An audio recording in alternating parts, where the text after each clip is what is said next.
Buenas noches. ¿Quieres que se retransmita por screening? Sí. Eso, por eso. Bien, bien, bien. Sí. Buenas noches. En esta tribuna centenaria del Ateneo se tratan multitud de temas literarios, artísticos, históricos, científicos, etc. La institución siempre se ha abierto a todas las manifestaciones que la actividad humana ha desarrollado y en esta ocasión estamos muy honrados de compartir con Rosario García Martínez Peñalver sus experiencias profesionales, humanas y, cómo no, religiosas de una parte central de su vida en África. En Rosario se funden dos aspectos básicos: su condición de esclava del Sagrado Corazón y su profesión de médico. No olvidemos que la palabra profesión lleva dentro el significado de fe. En Rosario, el carácter vocacional del médico en su tarea central de cuidar y curar, si es posible, a los enfermos, se funde con su vocación religiosa que forma su condición y actuación vital. En África, como ella nos contará ahora, ha tenido la oportunidad de ejercer estas dos vocaciones en condiciones extraordinarias, difíciles y arriesgadas. Rosario ha acumulado unas vivencias excepcionales con esta doble condición y estamos deseando escucharla. Gracias, Rosario, por muchas cosas, por tu vida, por tu entrega y por todo el bien que haces e hiciste también. Y ahora un poco el currículum, porque también decir las cosas. Nace en Santander en 1965, es la segunda de 5 hermanos, con unos padres estupendos que están ahí. Estudia en Las Esclavas, estudia medicina en la Universidad de Cantabria de 1982 al 89. Hace varios voluntariados en el extranjero durante la carrera: Marruecos, Camerún, El Salvador, etc. El mismo año de acabar la carrera, en julio del 89, entra en la Congregación de las Esclavas del Sagrado Corazón de Jesús y va al entonces Zaire, República Democrática del Congo, Kinshasa, a hacer su formación y ayudar. Vuelve al noviciado en Valladolid, luego a estudiar teología en Salamanca 2 años y 2 en Francia, en Saint-Ouen, un barrio marginal alrededor de París, estudiando medicina tropical y al mismo tiempo meses en el Camerún para el trabajo de investigación. Destinada al Camerún en 1996 a una misión en medio de la selva tropical, BICOP, y sigue trabajando allí hasta el 2022. Colaboró también en las distintas presencias de las esclavas en África, como médico, ecónoma, formadora en vida religiosa y espiritualidad ignaciana, formadora en cuidados paliativos, SIDA, VIH, sexualidad, afectividad, en el Congo, Kinshasa, Masisi al este, Guinea Ecuatorial, etc. Como vemos, es un lujo tenerla aquí y que nos cuente toda esa experiencia. Te dejo.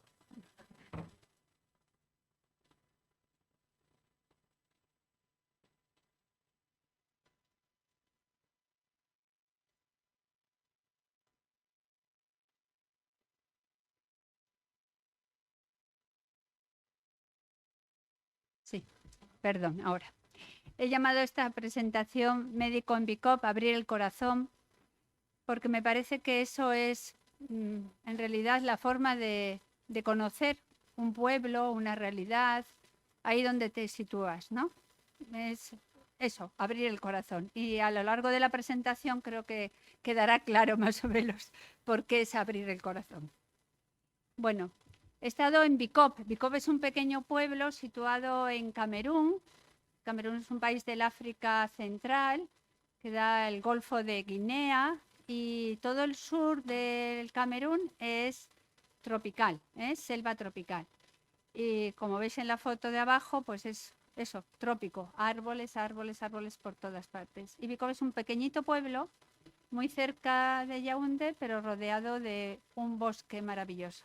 Ahí es una foto de la misión desde el alto, ¿no? Y entonces se ve claramente en esa flecha es donde está el centro de salud, pero lo que nos rodea es selva y hacia la derecha se ven los casitas que están al borde del camino, pero todo lo demás es la iglesia, el presbiterio, la escuela primaria, nuestra casa, la casa de acogida, el centro de los niños y el centro de salud. O sea que es la típica misión que se crean en los años 1936-30 por alemanes, misioneros alemanes, y que era el centro de la vida de muchos pueblos de alrededor. La misión está formada por 28 pueblos que rodean todo este centro donde se da la vida, digamos, la vida de los pueblos. Y a todos estos pueblos, a pesar de la evolución de los años y muchas promesas de que íbamos a tener asfaltado el camino, no hay ningún camino asfaltado por llegar a la misión de Bicop, todos los caminos son de tierra. Y los puentes por los que pasamos son estos, que unas veces están así y otras veces están hundidos. Entonces, cuando este puente está hundido, buscas otro camino por donde ir. O sea, si no se puede por aquí, pues habrá que ir por otro lado, ¿no?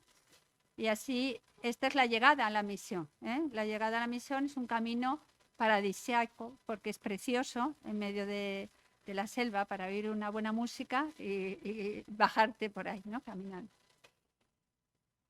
Y llegas a nuestra misión, donde está la casa de las hermanas, la casa de acogida, rodeada siempre de una naturaleza tropical preciosa, maravillosa. A quien le guste el verde, y a los de Santander nos gusta el verde, pues es una preciosidad. Hay verde por todas partes y agua y naturaleza, todos los colores del mundo. Pero esta selva exuberante trae también muchísimas enfermedades tropicales. Trae su otro lado, ¿no? Mucho paludismo, filaria, micosis, diarreas. Y nosotras mismas, pues estando allí, 3 o 4 paludismos al año nos han tocado. O sea, te toca también recibir lo bonito y lo menos bonito, ¿no? De una selva exuberante, pero preciosa.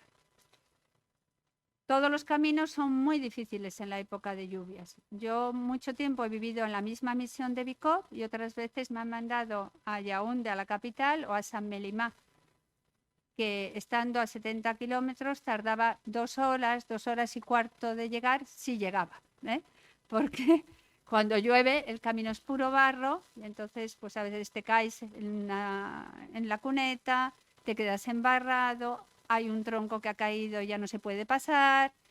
Bueno, la vida está constituida por estos pequeños accidentes, ¿no?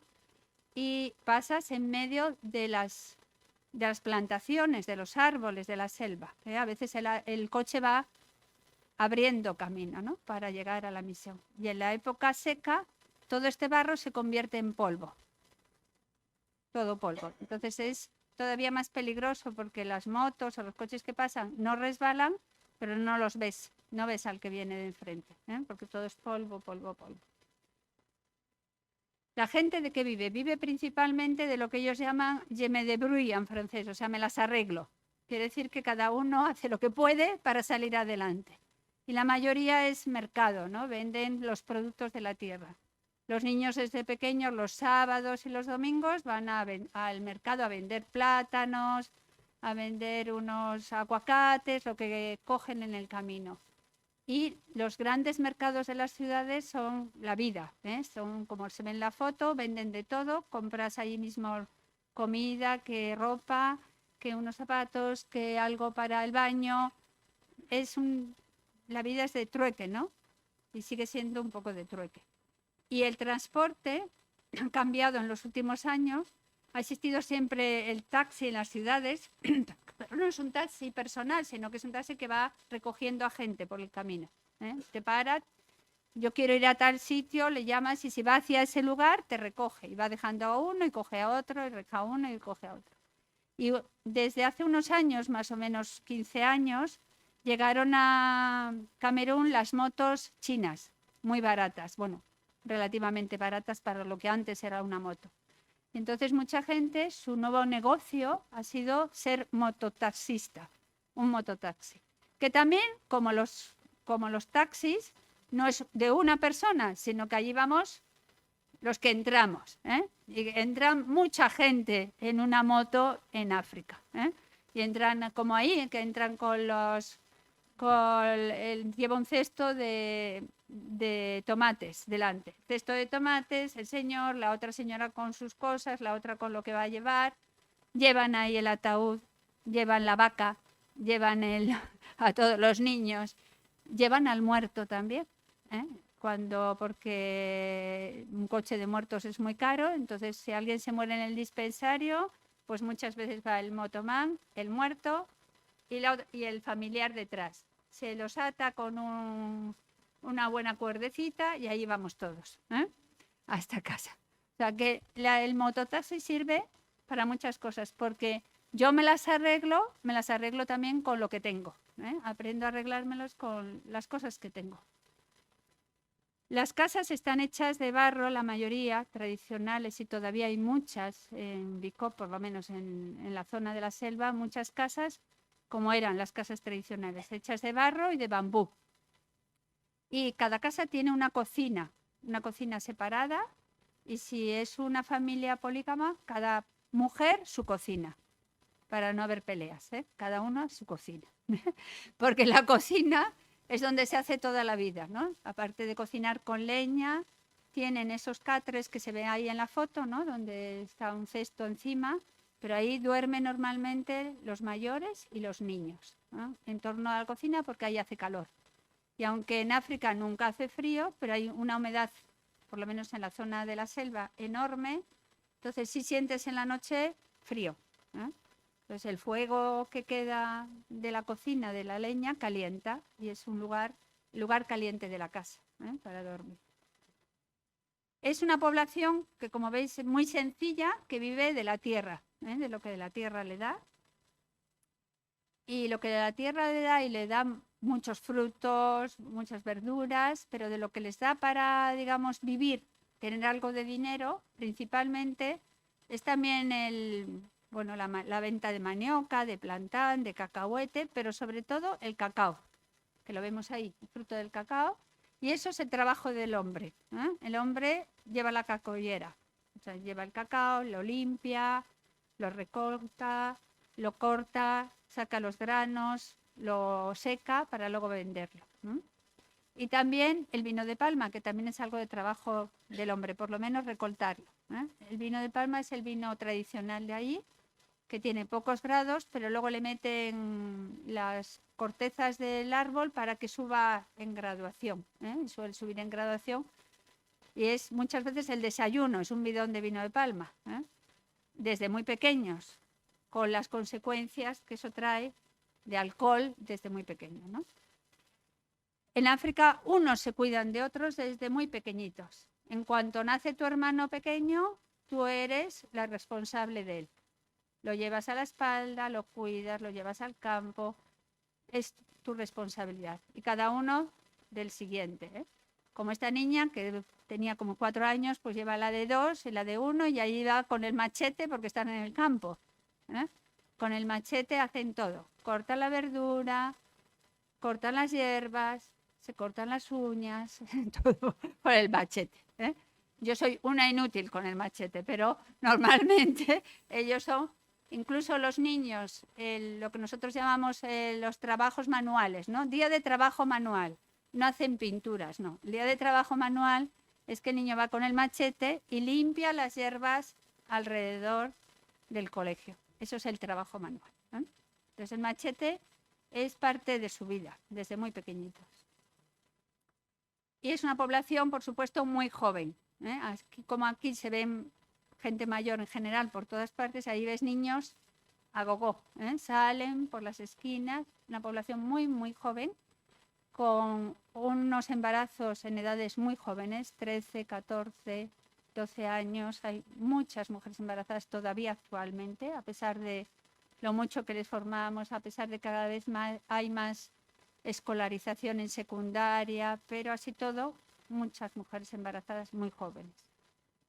Y muy jóvenes, pero con una todavía enorme mortalidad infantil en el Camerún, ¿eh?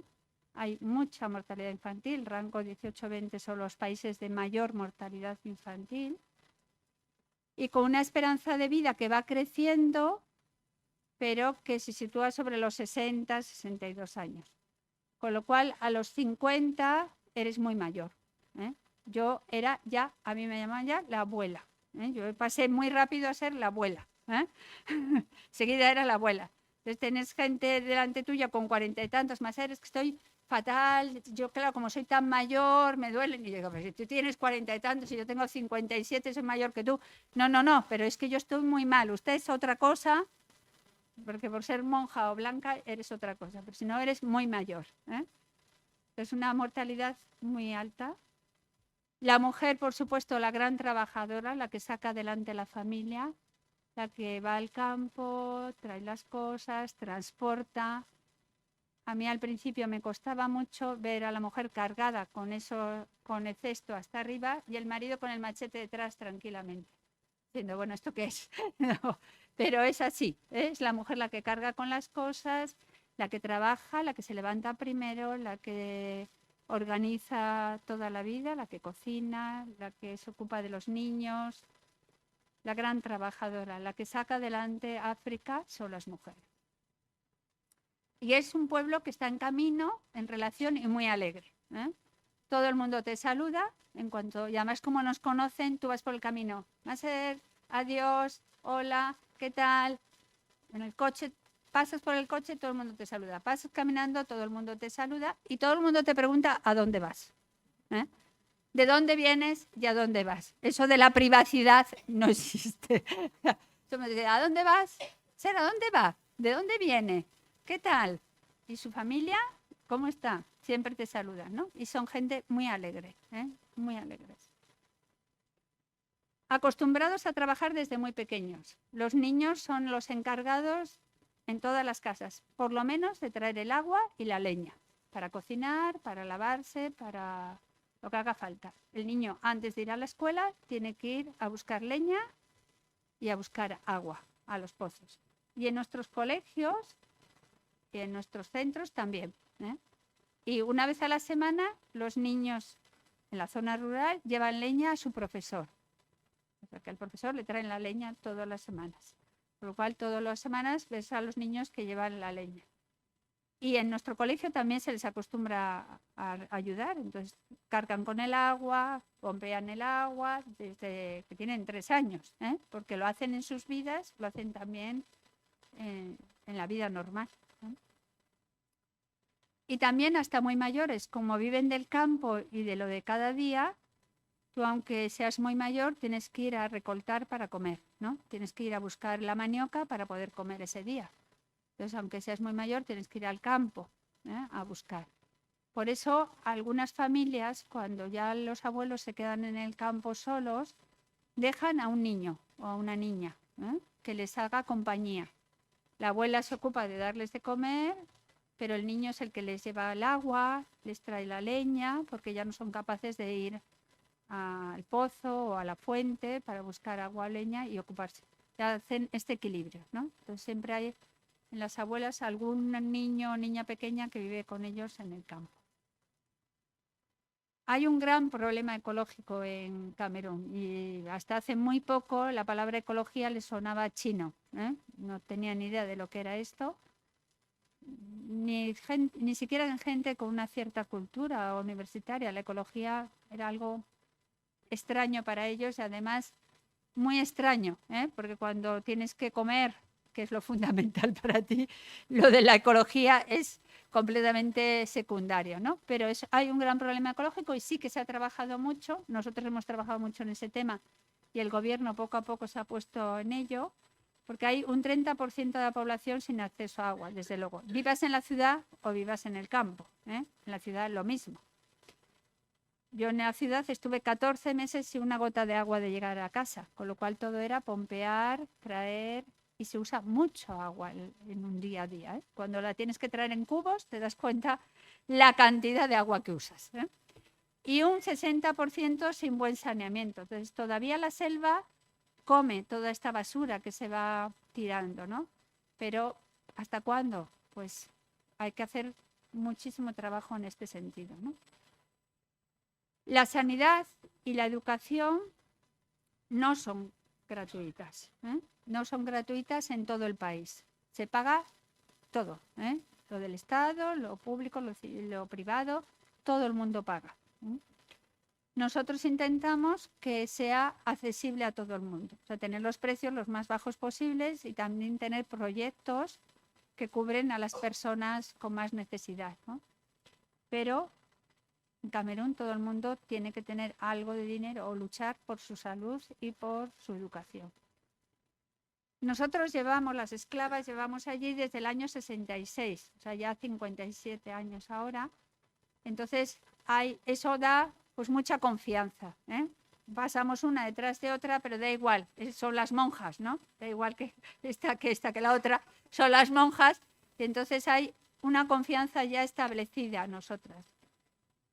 Tenemos unos 10.000 pacientes al año, a pesar de estar en medio de la selva. El camerunés, si tiene confianza en ti y sabe que trabajas bien, va a ir. Tenemos muchos pacientes que vienen de 150 kilómetros, de 200, se pasan el día en la moto, llueve. De la ciudad donde hay grandes hospitales, vienen muchísimo. No, yo vengo donde ustedes porque sé que ustedes curan, ustedes lo hacen bien, ¿no? Confianza en la seriedad de nuestro trabajo, en no caer en corrupción, que hay una gran corrupción en los hospitales, ¿no? Y bueno, desde hace muchos años desde el 2007 conseguimos un convenio para ser el centro de tratamiento de SIDA y de tuberculosis oficial. Ahí es un pequeño hospital, pero que trabaja como centro de salud porque tiene de todo: consulta, hospitalización, ecografía, consulta psicosocial, partos, cirugía, vacunas, un poco de todo. Un día eres la pediatra, otro día eres la ginecóloga, otro día eres la geriatra, otro día, bueno, operas, otro día hacer la acogida y otro día haces un poco de todo, ¿no? Hay un equipo ahora más o menos 23, 24 personas y la mayoría son autóctonos, muchos formados por nosotras, ¿no? Aunque salgan de los centros de formación, pues como todos nosotros no sabes nada cuando acabas una carrera, aprendes con el que te enseñan, ¿no? Esto es un poco el centro de salud, que las salas de espera están hacia afuera porque hace calor siempre, y en una hemos aprovechado una cisterna de agua de lluvia que nos sirve para limpiezas, para lavarse las manos, porque aprovechamos el agua de ahí y al final hicimos también una sala de espera ahí fuera. Las consultas, la caja. Claro, no hay citas, ¿no? Porque lo del teléfono y estas cosas funciona relativamente. Entonces llegan y los que llegan se curan hasta que se acaba, ¿eh? Te llegan 100, pues hasta que acabas con los 100, te llegan 30, pues quedan los 30, ¿eh?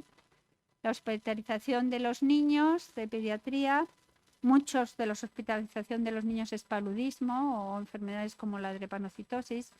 ¿Veis ahí a los niños comiendo? En nuestro centro y en la mayoría de los centros hospitales del Camerún, la familia es la que se ocupa de alimentar, de limpiar, del enfermo, ¿eh? Entonces tenemos una pequeña cocina tradicional que cada familia prepara para los niños o para los adultos que estén hospitalizados, ¿eh? Ellos mismos se preparan la comida, ellos mismos limpian las cosas. Es un poco más trabajoso que aquí, ¿eh? Para la familia. Y hay la hospitalización de mujeres y de hombres, que son salas, ¿eh? Solo tenemos una habitación que es individual para los más graves o los que pueden contagiar a otros más fácilmente, ¿no? Una tuberculosis muy activa o alguna cosa, que lo ponemos en una sala aparte. Ahí se ve haciendo ecografías, el laboratorio, la consulta, los partos, la prenatal, el centro de salud. Las principales patologías que vemos, pues vemos mucho SIDA, tenemos unos 900 enfermos, hepatitis ahora mucho, paludismo, casi todos los enfermos vienen paludismo y, o sea, paludismo y reumatismo, paludismo y gusanos, paludismo y tos, paludismo y, porque el paludismo es endémico y hay muchísimo, ¿no? Otras enfermedades tropicales como filaria, gusanos, micosis. Sube ahora últimamente mucho la hipertensión y la diabetes, o sea, las enfermedades crónicas están subiendo mucho. Tuberculosis todavía hay mucho y hay mucha tuberculosis multiresistente en Camerún. Hay 2 centros, uno de ellos llevado por unas religiosas, de tuberculosis multiresistente. Es un gran problema de salud, ¿eh? Hay mucha patología ginecológica y obstétrica, pediatría, bueno, todo un poco. Retos. He puesto aquí un poco qué retos pienso yo que puede haber ahí. Podría decir 20.000 retos, ¿no? Pero bueno, he puesto 7, ¿eh? Pero cualquiera que haya estado ahí dirá, pues hay muchos otros, ¿eh? O otra persona puede ver muchos más, ¿no? Los retos en África son siempre enormes. No son pequeños retos. Todo es siempre como la selva, ¿no? La selva es enorme, pues los retos son enormes. Los árboles crecen mucho, los retos también crecen mucho. Son enormes, ¿no? Son como, ahí lo que veis es una foto del Kinshasa, al lado de nuestra casa. Eso es una erosión. Eso era un camino en medio de la ciudad, plano como esto, y bajó como 4 pisos. ¡Pum! Desapareció en una noche, ¿eh? Se lo llevó el agua, ¿eh? Porque Kinshasa es todo arena, y entonces se lo llevó. Los chicos y chicas ahí que están pasando estos son hermanas nuestras con unos compañeros. Entonces, ¿qué hace la gente ante un reto? Bueno, pues ya no puedo pasar así, pues hacen un caminito de bajar y otro de subir. Entonces ya pasamos por ahí, ¿qué vamos a hacer? El niño que está allí venía en los brazos de la abuela, ¿eh? Cuando vino, pues dijimos, ¿qué podemos hacer por él? Pues no tenemos una silla de ruedas adaptada a él, no tenemos a lo mejor tampoco unas muletas muy buenas, pero las que tuvimos se las dimos. La siguiente vez que vino feliz, porque ya podía caminar con esas muletas, se las arregló, como se las arreglan ahí con casi todo, para que eso le sirviera para su vida, ¿no? Bueno, el primer reto que he puesto y que fue uno de los grandes retos que me encontré al llegar fue el SIDA, el VIH, al que se han añadido las hepatitis y las enfermedades crónicas, ¿eh? El SIDA ha sido y sigue siendo un gran reto en Camerún, ¿no? Ahí sigue siendo una de las primeras causas de mortalidad, con una prevalencia en 3-5% de la población. Nosotros hemos llegado a tener prevalencia en nuestros análisis de hasta 11%, ¿eh? Pero bueno, ha bajado. La mayoría de la transmisión del SIDA en África, en esta zona, es sexual, heterosexual. Hay mucho cambio de pareja, muchísimo, muchísimo. Y lo del preservativo, pues no es su forma de funcionar. Entonces, aunque nosotros mismos se lo demos, ha habido muchísimas campañas del gobierno, nosotras se lo damos, pero no es su forma de funcionar y entonces hay muchísima transmisión heterosexual. Tenemos más o menos unos 900 enfermos de SIDA que seguimos, de los cuales unos 45-50 son niños. El tratamiento es gratuito desde el 2007, que eso fue un gran cambio, porque al principio todos nuestros enfermos que seguíamos, bueno, mejoraban porque trataban las infecciones oportunistas, duraban más o menos 2 años y a todos los veíamos morir, ¿no? Morir caquéticamente, morir como se veía en las películas de antes y como se veía en las fotos de antes, en estados extremadamente graves, ¿no? Morir. De ahí pasó a llegar el tratamiento, pero como el tratamiento había que pagarlo, pues como son, ¿no? Un mes venía por el tratamiento, el mes siguiente no tenía dinero para el transporte. Llovía, hacía muy malo. No tenía dinero, tenía que pagarle el colegio a los niños, se puso enferma mi abuela, se puso no sé quién y dejaban el tratamiento. Luego volvía, luego dejaban, bueno, un desastre absoluto. El que el tratamiento fuera gratuito ha hecho que mucha gente pues esté en tratamiento y vivan con el SIDA normalmente como viven aquí, ¿eh? Ha mejorado muchísimo. No todo el mundo, pero ha mejorado mucho. Y el gran punto ha sido siempre la prevención, ¿no? Hemos hecho muchísimo camino de prevención nosotros. Así todo, sigues viendo enfermos extremos, porque muchos todavía no creen que es el SIDA, ¿no? Que el SIDA es una enfermedad, sino que tienen relación con la hechicería. Con lo cual no creen en el SIDA, con lo cual no toman las medicinas, con lo cual vienen en estados extremos, ¿eh? Sigues viendo cánceres de Kaposi típicos, gente caquética, tuberculosis y SIDA, de todo tipo, ¿eh? ves enfermos en estados extremos, ¿eh? Y mucha mortalidad todavía, o sea, vienen a morir. Vienen cuando ya están a punto de morir, pues vienen. Pero ya, bueno, les acompañas en la muerte, pero no hay mucho más que hacer, ¿no? La madre tan simpática con su niña, esta es encantadora, pero es un desastre. Y estaba de las que deja el tratamiento, lo sigue, lo deja, lo trae, lo va, lo viene. Bueno, así está todo el día. Y cuando estaba embarazada de ese precioso bebé, estaba con una tuberculosis porque no había dejado el tratamiento. Entonces tenía una tuberculosis. Bueno, es un desastre de los que tenemos alrededor, ¿no? Uno de los puntos así, retos principales fue desde el inicio, pero sigue siendo el prevenir la transmisión de la madre al hijo, ¿no? Que fue las primeras grandes campañas que tenemos. Actualmente casi un 8% de las mujeres embarazadas son seropositivas, ¿eh? Pero ya si toman el tratamiento y se les cuida para que el niño no se transmita, pues la mayoría, el niño no se transmite del SIDA, ¿no? Y a ellos añadió hace muchos años, nosotros empezamos a ver muchos casos en nuestra población de hepatitis.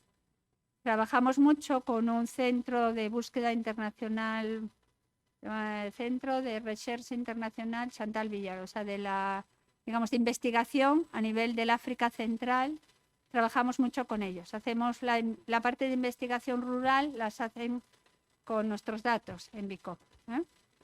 Y de ahí empezamos desde el inicio con la transmisión a los niños, ¿no? Para prevenir la transmisión. Y nosotros les llamamos la atención sobre los casos de hepatitis que veíamos. Entonces empezaron a hacer trabajos e investigación. Un 10% de las embarazadas son portadoras de hepatitis B, ¿eh? Porque la vacuna de la hepatitis B ha llegado al Camerún en los niños en el 2014. Con lo cual todas las generaciones más abajo, pues muchos se han contaminado. Y la hepatitis B es muchísimo más contaminante que el SIDA, más fácilmente, ¿eh? Contamina mucho. Entonces hay mucho. Tenemos también un programa intentando prevenir que no salgan niños contaminados de la hepatitis, que también trae mucha mortalidad, ¿no? Bueno, y esto es dentro del reto del SIDA, un gran reto son la preocupación de los que tienen más futuro, que son los niños, ¿no? Los niños contaminados de SIDA, que el seguimiento desde muy pequeñitos, con sus madres, intentando que les traigan, que se ocupen, pero también muchos niños y adolescentes que han perdido a sus padres, entonces que viven con los abuelos, ¿eh? Y que los abuelos los que se ocupan, que los traen, o los tíos, y ahí hay de todo, claro. Hay algunos tíos que se ocupan mucho y hay otros que nada, ¿eh? Que el propio niño es el que toma sus medicinas, el propio niño que viene al centro de salud solo. Hay mucho trabajo, no solo médico, sino psicosocial, ¿no? Con todos ellos. Y también hay adolescentes que se ocupan de sus hermanitos porque no tienen a los padres, entonces yo me ocupo de mi hermano que tiene SIDA. O como esa niña que se ve ahí de morado con su madre es una enferma psiquiátrica y es la niña que también es seropositiva y la madre también, que se ocupa del tratamiento de ella y de su madre. Viene un mes detrás de otro con su madre, mamá está mejor, mamá está peor, la niña la que se ocupa de su propia madre, ¿no? Hay muchos casos humanamente muy difíciles, ¿no? Y muy bonitos a la vez. Ay. Segundo reto, ¿eh?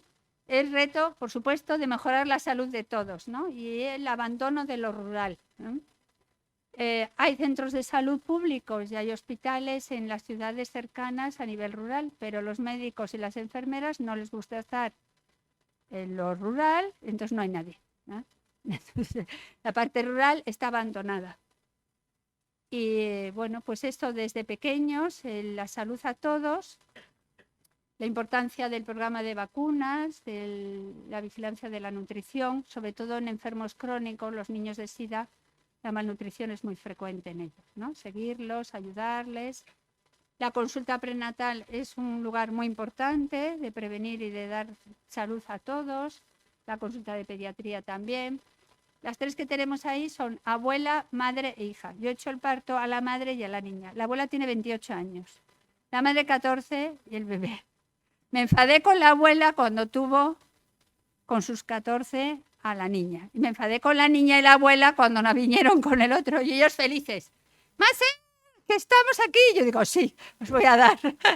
Pero para ellos felices. Yo enfadada y ellos contentísimos de hacerse la foto conmigo porque su bebé y otro bebé y el otro bebé. Y yo digo, sí, pero que no era la edad de tener este bebé. Pero da igual, ¿eh? Felices. Bueno, el paludismo sigue siendo la gran primera causa de hospitalización con las secuelas que trae. Esta niña que está ahí comiendo su arrocito vino ya con una parálisis por un paludismo cerebral. O sea, trae muchas consecuencias y esta salud para todos intentando que sea accesible y de calidad, ¿no? Intentamos que pues, nuestra forma de trabajar con ellos sea lo mejor posible, ¿no? Aunque estemos metidos en medio de la selva, darles lo mejor posible y accesible a los medios que ellos tienen y que nosotros podemos tener allí también, ¿no? Combinar las dos cosas. A esto viene que, claro, uno de los grandes retos es la formación y la prevención, ¿eh? De todas las enfermedades. Formación en enfermedades de transmisión sexual, en lavarse las manos, cuando vienen los dentistas que hacen campaña de dentistas, reúnen a todos los niños y les hablan de la higiene vocal. Bueno, todo y una formación adaptada al medio, ¿no? Entonces, en nuestro jardín de infancia los niños se lavan la mano como se podrían lavar en sus casas, ¿no? Para que lo que aprenden con nosotros se pueda seguir haciendo donde viven, porque si no, no vale para nada, ¿no? Y hemos formado sobre muchísimos temas durante estos años a medida que veíamos las necesidades, ¿no? Primero, los primeros años del SIDA, hemos dado un montón de formaciones con el lab, con el bol, con la tiza, de paliativos, mucho del enfermo crónico, en muchísimos sitios, ciudades, hospitales, centros de formación de enfermerías. Hemos hecho muchísimas publicaciones, guías de paliativos, humanización de la salud, relatos, cursos, campañas, folletos, libros. Hemos sido muy creativas, ¿eh? Gracias a algunas que son más creativas y otras que les seguimos. A veces tú eres la creativa y el otro te sigue, pero bueno, el trabajo en equipo de unas y otras ha hecho poder hacer muchísimas cosas, ¿eh? La Embajada de España también nos ha apoyado siempre. Ahí estábamos presentando un libro de humanización de la salud. La Embajada de España nos había apoyado para estas cosas. También hemos hecho talleres de violencia contra la mujer, porque en la ciudad trabajamos mucho con las niñas de la calle, ¿eh? Niñas de la calle, niños de la calle, violencia de la mujer, muchísima en estos países africanos. Cuarto reto, el reto, porque va pasando el tiempo, el reto del acompañamiento psicosocial global de todos estos enfermos, ¿eh? Por supuesto, cuando tienes cirrosis, hepatitis, cáncer, el SIDA, pues muy importante el acompañamiento global, ¿no? Comprender a la persona en todos los aspectos, no solo médico, porque como veis, lo más importante no solo es las medicinas que le das, sino cómo puede venir a buscarlas, quién va a ayudarle, quién va a apoyarle, cómo vivir ello, ¿no? Y hay un alto grado de alcoholismo en Camerún, de hombres y mujeres. Ese vino de palma que beben desde niños, pues lo siguen bebiendo, luego la cerveza, se añade el Dontol, el whisky en sobrecitos, me hace gesto, de todo, ¿no? Y cuando la hepatitis y el alcohol se juntan, pues es una bomba atómica y vemos muchísimos enfermos jóvenes, muchísima mortalidad con hepatocarcinomas, cirrosis, muchísimo, ¿eh? Y también nuestros niños enfermos crónicos. Claro, entonces, bueno, acompañar, ¿eh? A la familia, al niño. A esto se añade el reto de pues, dar esperanza y luchar contra la hechicería. Es un pueblo, el pueblo camerunés es profundamente creyente, pero lo que no comprenden me lo han lanzado, es hechicería. Entonces, si yo tengo un cáncer y nadie me dice qué es lo que tengo, porque en muchos sitios no se lo dicen, porque no se atreven a decírselo, entonces le están haciendo pruebas y no le dicen qué es lo que le pasa y no mejora, quiere decir que alguien me ha lanzado el mal. Entonces, la persona que me lo ha lanzado, mal, pero yo que me lo han lanzado, me lo habrán lanzado porque algo mal he hecho al pueblo, a la sociedad. Entonces me ponen aparte, me abandona, ¿eh? Entonces, la lucha contra la hechicería pasa por la formación muchas veces, por comprender lo que hay o por dar simplemente un diagnóstico y decirle, como a este enfermo que tenía un cáncer, el que ya murió, está con su mujer, que lo que tenías es un cáncer, nadie te lo ha lanzado. Entonces, de ahí la importancia también de grupos de palabra que hemos hecho con los enfermos de SIDA, con los de las cirrosis, los vientres gordos de líquido, de la cirrosis, son gente que normalmente los echan de su casa, porque eso de que tengas de repente el vientre crece lleno de líquido, algo mal habrás hecho, eso es hechicería, fuera de casa, abandono de la familia. Entonces, grupo de palabra para comprender lo que viven, lo que hacen, lo que hay que hacer, ¿no? Y los cuidados paliativos abrió una gran esperanza a todos esos enfermos, acompañarlos hasta el final, quitarles dolor, que no mueran abandonados, llorando, ha sido un cambio impresionante. Y a BICOP viene mucha gente actualmente a bien morir, digamos, a morir en paz, y las familias lo van comprendiendo, lo agradecen y vienen encantados, vienen agradeciendo. Hagan lo que puedan, vengan donde nosotros. Otro gran reto es el voluntariado, ¿no? ¿Por qué? Porque el voluntariado es una maravilla, pero requiere que tú abras también tus puertas, ¿no? Que prepares, que acompañes, que ayudes a comprender, que, bueno, que tengas la casa para acogerles, que les des de comer, que les vayas a buscar, porque a la selva no hay ningún autobús que llega. Vas tú, les buscas, vas tú, les llevas, ¿no? Que entiendan, que traduzcan. Hemos tenido voluntariados de corta y larga estancia. Ahora hay una familia con 2 niños por 1 año. Ha habido de todo y gente maravillosa que ayuda muchísimo. Supone trabajar con otros, electricistas, cardiólogos, dentistas, pediatras, de todo tipo de voluntariado, que nos ha hecho mucho. Y el trabajo en equipo, que es siempre un reto en todas partes, ¿no? Saber trabajar con otros de distintas culturas y de distintos lugares. Y el último reto que pongo es el reto de mantener los valores de la tradición cultural y la familia. En África, con los medios de comunicación, se ha hecho así como ¡boom! ¡Qué bonito es el mundo en Europa o no sé dónde! ¿No? Y entonces hemos empezado a perder los valores que la familia tenía, ¿no? La gran familia africana, la acogida, la solidaridad, el compartir, se ha perdido. Porque yo lo que quiero es querer yo, lo mío. Y también se ha perdido mucho que ha empezado a haber ancianos abandonados, solos, y niños de la calle. Los niños de la calle y las niñas de la calle son reflejo de una sociedad donde la familia se destruye, incluso la gran familia africana, y de una sociedad donde hay problemas. Si la sociedad no tiene problemas, no hay niños abandonados, no hay abuelos abandonados. Porque la sociedad, la familia, como sociedad o como gran familia, los acoge y los incluye, ¿no?, en su vida. Y esto es lo que ha traído la modernidad, ¿no? Entonces, es un gran reto para nosotros y también luchamos mucho contra el maltrato, porque hay mucho maltrato a la mujer, parte del hombre, el abandono de niños, de lo que he dicho ahora, y el incesto. Hay muchos casos de incesto, por desgracia, y entre las familias. Bueno, hasta ahí los retos. Y ahora, rápidamente, ¿qué me ha enseñado África? Entre otras cosas, muchas, pero bueno, aquí también he puesto 7 para reducir algo. Primero, a ser feliz con poco. África, sobre todo viviendo en BICOP, enseña a ser feliz con poco. Porque a un niño cualquiera le das 2 tizas y es feliz. Van en el coche, que les recoges y les llevas en el coche un trozo del camino, pues les has hecho feliz para 4 días.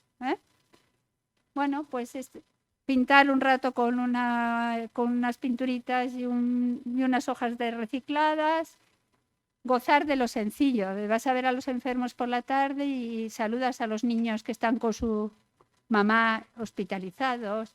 O te sientas con los niños que vienen para el jardín de infancia por la mañana, mientras espero que vengan los enfermos, y les preguntas ¿qué tal? Y te saludan y están felices, ¿no? O a un niño le das una piruleta y le haces feliz. Y tú eres feliz haciendo feliz, ¿no? Gozar con poco, ser feliz con poquitas cosas. Segundo, que todo es posible, porque hemos hecho cosas impresionantes. con la ayuda de muchos, por supuesto, ¿eh? Pero cuando pones a mucha gente a ayudar y eres capaz de hacer que un grupo cualquiera, como los que estamos aquí, todos digamos, vamos a ayudar y nos ponemos a ayudar, se llegan a hacer maravillas, ¿no? Y también con mucha gente desde aquí, pues desde las antiguas alumnas, Proacis, desde Recover, muchísimas asociaciones, Paliativos Sin Fronteras, que nos han ayudado. Asociaciones y gente concreta, ¿eh?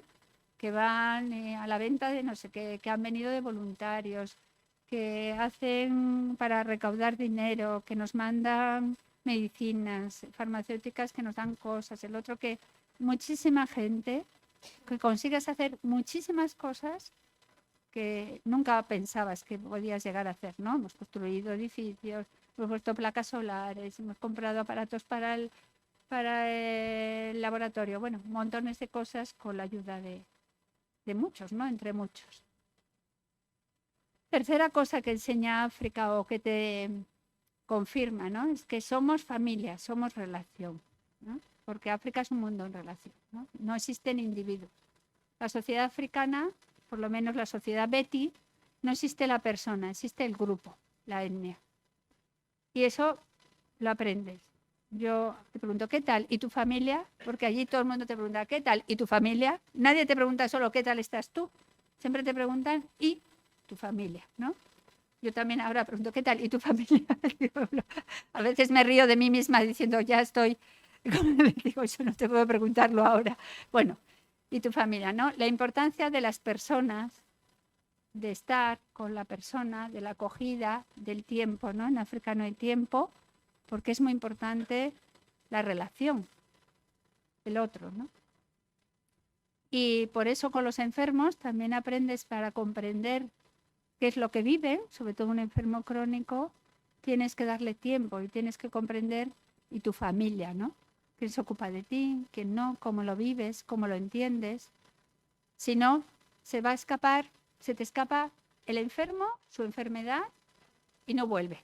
Porque si tú no lo has comprendido, no vas a saber cómo tienes que curarle, o qué tienes que darle para que lo tome, o qué tienes que hablar para que llegara a un acuerdo entre lo que hace con la sorcellería o con la hechicería y lo que va a hacer con tus medicinas para llegar a comprenderse y que ese enfermo se sane, ¿no?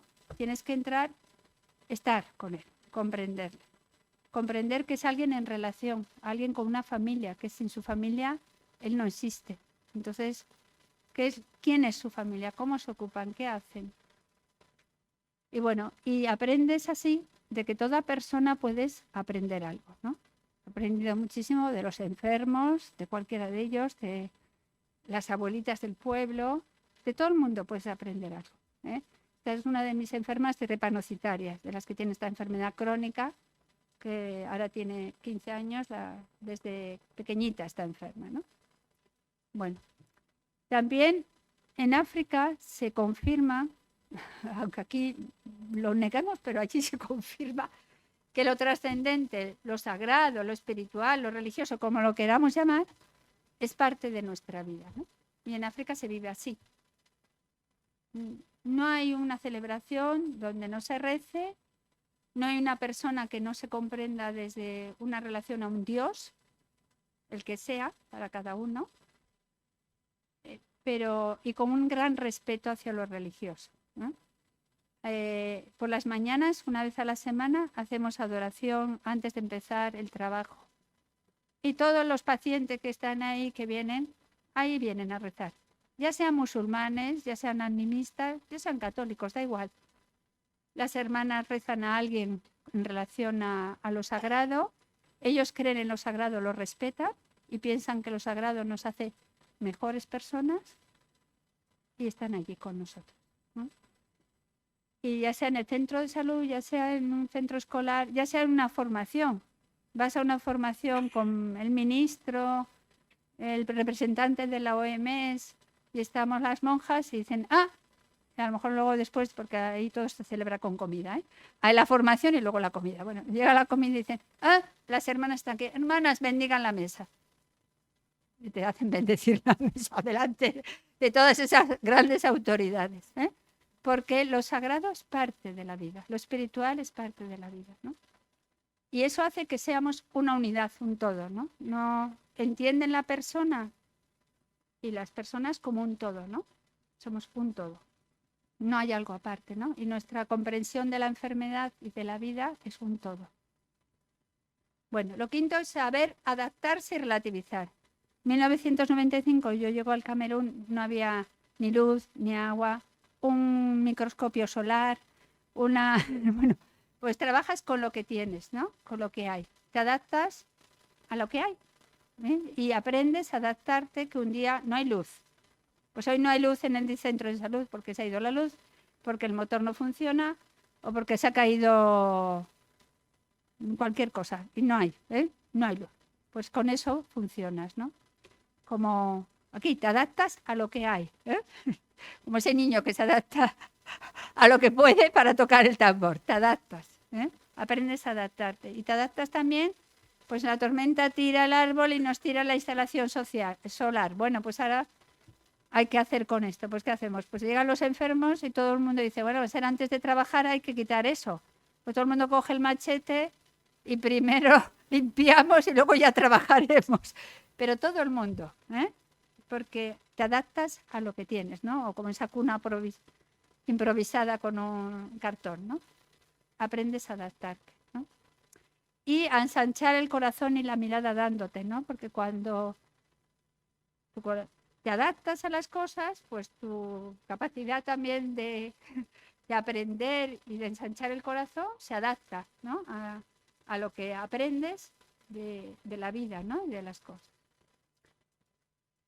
Lo sexto es luchar por los derechos de todos. Claro, te hace luchadora, ¿eh? Porque tienes que luchar por los derechos de los que no tienen. Y entonces intentas siempre mejorar de lo que los otros no tienen, ¿no? Aquí me llevé el aparato de ecografía a los niños en San Melimá para verles, porque había algunos que tenían problemas y querían ver, y los otros ya que vi a los que tenían problemas y los otros querían ver el corazón. Pues ahí vieron el corazón todos los niños Me lo pasé bien luego, ¿eh? Primero hice de médico, pero luego me divertí con los niños enseñándoles el corazón.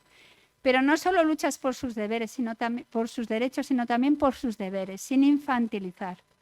Me parece que muchas veces pensamos que el otro, pobrecito, ¿no? No. Él tiene que aprender también a luchar por su propio país y a saber que es él el que va a sacar el país adelante, ¿eh?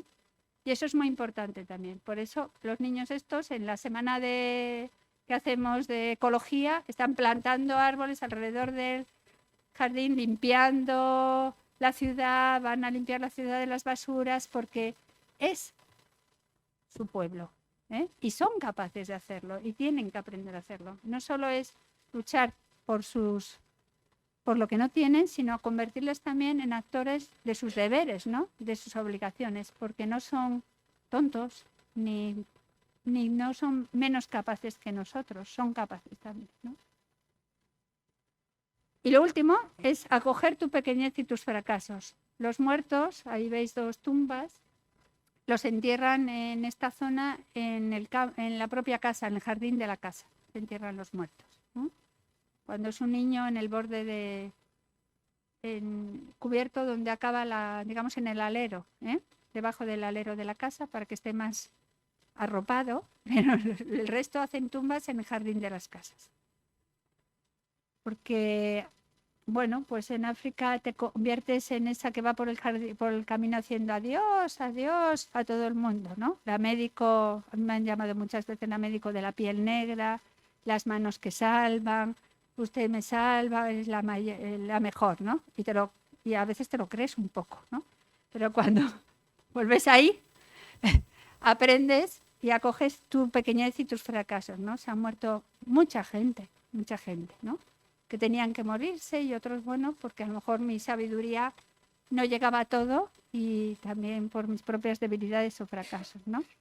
Y entonces acabas aprendiendo a situarte en tu justa medida, ¿no? Como cada niño lleva la botella de agua en su justa medida de lo que pueden llevar, tú también te sitúas en tu justa medida de lo que eres, ¿no?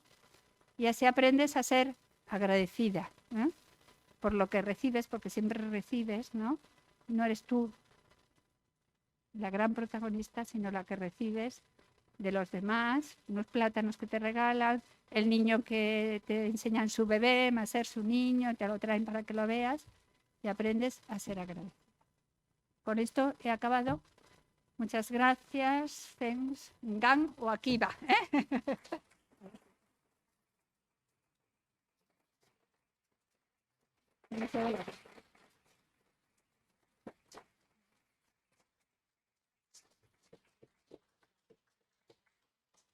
Bueno, he sido un poco largo, lo siento.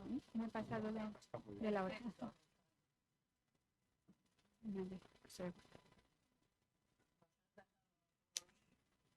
Emocionados y bueno, y eso, has hecho además una exposición tan completa, tan profunda.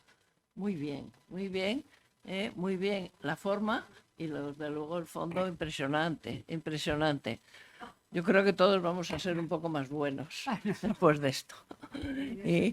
Pero yo creo que es el momento que haya personas que quieran preguntar algo, pues es el momento que Rosario nos lo explique.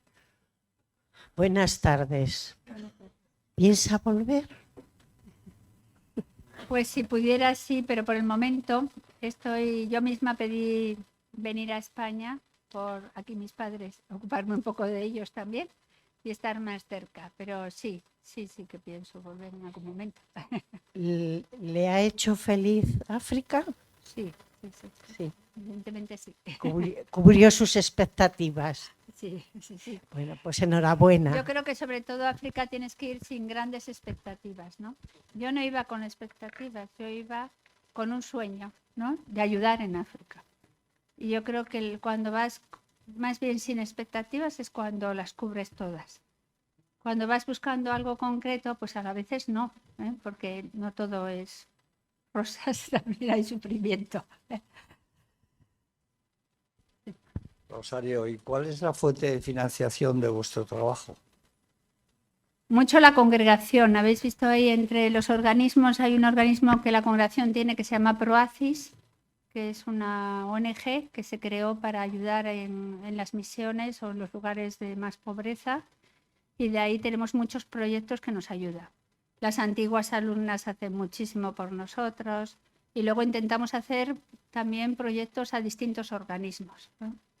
Pero la mayoría es a veces ayudas, ¿no? Ayudas también muchos familiares. Yo cada vez que venía aquí, pues amigos de mis padres, familia, gente que te da por aquí un poquito, para allá, que cubre también muchas ayudas allí.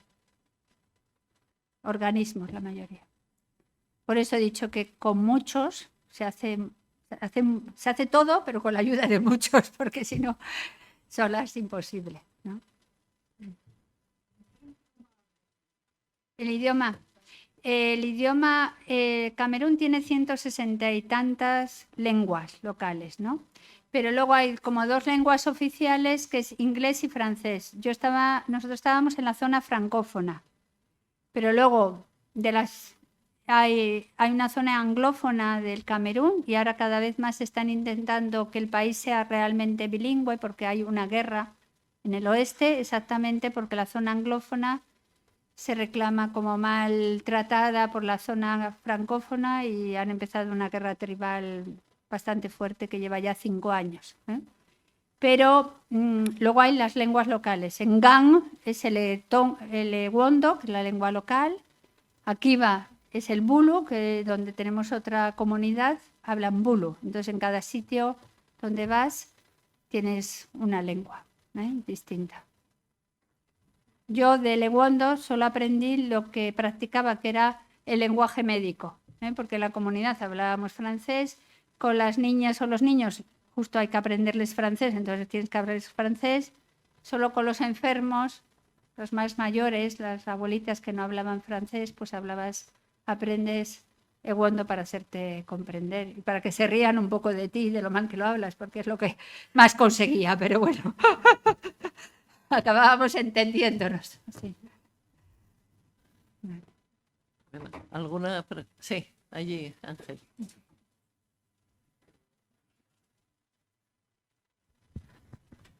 Muchas gracias por su presentación y cómo vive usted con alegría entre la miseria. Hay una cosa que a mí me ha parecido siempre totalmente enigmática, y es cómo se puede ver a ese niño con esos ojos, con esa sonrisa, y no digo solo al niño, sino a todos los que le rodean en innumerables ocasiones, con esa sonrisa viviendo entre tanta miseria. A ver si usted me lo puede explicar ahora que está en la pomada. Y no lo digo por la de la medicina. Pues yo creo que, a ver, un pueblo es feliz cuando tiene lo fundamental, que al final lo que nos hace felices, yo creo que es sobre todo el cariño, ¿no? Las personas, la familia, la gente que nos quiere. Luego, la felicidad a veces la llevamos, pues tengo un ordenador nuevo, yo qué sé, cosas que también los hacen felices, ¿no? Un nuevo traje. Pero sobre todo nos hace felices cuando tú vives donde vives, pero tienes una familia, un medio en el que estás a gusto, creces, juegas, estudias, trabajas bien, ¿eh? Y yo creo que todos estos niños de África son felices porque tienen eso. Tienen una familia que los cuida, los hace felices. Entonces, la modernidad, y le decía Chere que muchos ven estas maravillas de películas que vemos, ¿no? En que todo el mundo vive en una gran casa, todo el mundo tiene un gran coche, todo el mundo trabaja fenomenal. Eso ha creado a muchos africanos a lo mejor unas expectativas, ¿eh?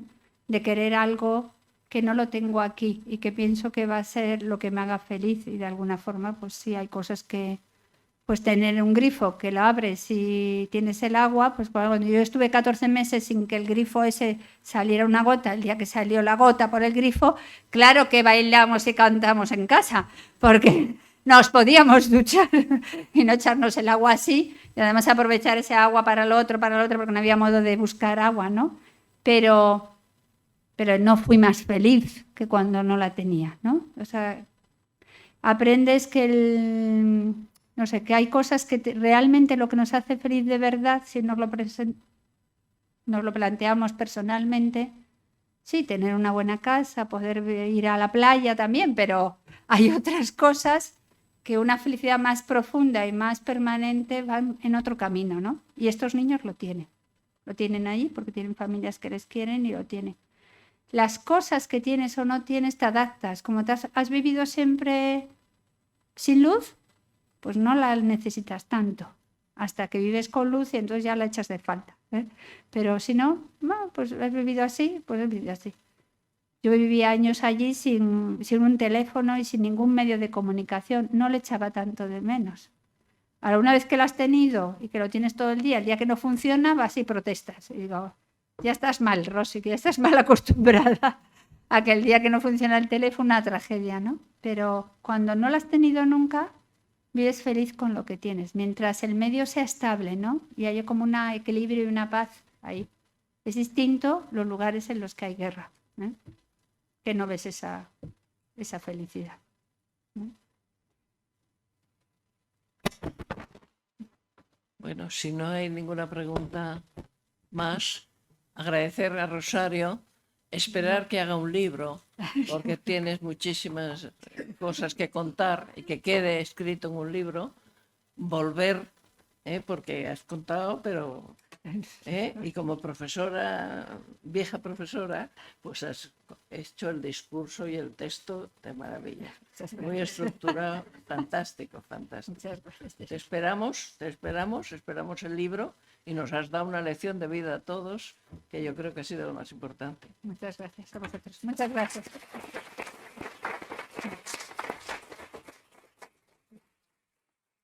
Gracias.